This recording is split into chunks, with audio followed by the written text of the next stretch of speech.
Hello friends, welcome back to Chennai home maker. இன்றைக்கி ஒரு அசத்தலான பிரேக்ஃபாஸ்ட் ரெசிபி பார்க்கலாம். இது லஞ்சுக்கு நம்ம பிள்ளைங்களுக்கு கொடுத்து விடலாம், சூப்பராக இருக்கும். சக்கரவள்ளி கிழங்கு சப்பாத்தி. இது ரொம்ப சாஃப்டாக இருக்கும், அதனால் இதை நீங்கள் லஞ்ச் பாக்ஸ் கூட கொடுத்து விடலாம். பிள்ளைங்க ரொம்ப விரும்பி சாப்பிடுவாங்க. இதுக்கு ரைத்தா தொட்டுக்கலாம். கண்டிப்பாக நீங்களும் ட்ரை பண்ணி பாருங்கள் இந்த ரெசிப்பியை.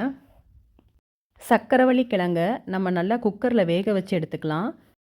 குக்கரில் எப்படி வேக வைக்கணும்னு சொல்லி நான் டீட்டெயிலான எக்ஸ்ப்ளனேஷன் ஒரு வீடியோவில் போட்டிருக்கேன். என்னோடய சேனலை செக் பண்ணி பார்த்துக்கோங்க. சின்ன பீஸாக ஒரு 4 சக்கரவள்ளி கிழங்கு எடுத்திருக்கேன். அதை தோலை நல்லா உரிச்சிட்டு நல்லா மேஷ் பண்ணி எடுத்துடலாம்.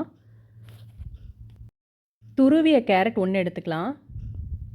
ஒரு பெரிய சைஸ் வெங்காயம் சின்னதாக கட் பண்ணிக்கோங்க.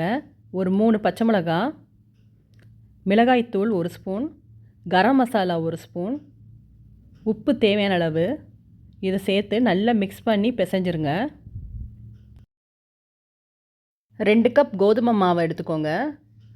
தேவையான அளவு கொஞ்சம் எண்ணெய் ஊற்றிக்கோங்க. உப்பு, தண்ணி ஊற்றி நம்ம மிக்ஸ் பண்ணி வச்சுருக்கிறத கொஞ்சம் கொஞ்சமாக சேர்த்து நல்லா சப்பாத்தி மாவு பதத்துக்கு மிக்ஸ் பண்ணி எடுத்துருங்க. ஒரு 5 நிமிஷம் மூடி வச்சுருவோம். கோதுமை மாவு இல்லைனா கார்ன்ஃப்ளவர் மாவு ஏதாவது ஒன்று தொட்டு நம்ம சப்பாத்தி திரட்டினோன்னா சூப்பராக சப்பாத்தி வரும். நான் கார்ன்ஃப்ளவர் மாவு எடுத்திருக்கேன் சப்பாத்தி ஒட்டாமல் வர்றதுக்கு. தோசைக்கல்லில் எண்ணெய் தடவி மீடியம் ஃப்ளேமில் சப்பாத்தியை போட்டு சுட்டு எடுத்தோன்னா சப்பாத்தி சூப்பராக வரும். சப்பாத்தியை நெய் ஊற்றி சுடுங்க, இன்னும் ரொம்ப டேஸ்ட்டாக இருக்கும். 2 பக்கமும் சுட்டோன்னே சப்பாத்தியை டேஸ்ட் பண்ணி பாருங்கள், எம்மியாக இருக்கும். நீங்களும் இந்த ரெசிபி ட்ரை பண்ணி பார்த்துட்டு எப்படி இருந்துச்சுன்னு கமெண்ட் செக்ஷனில் சொல்லுங்கள். தேங்க்யூ.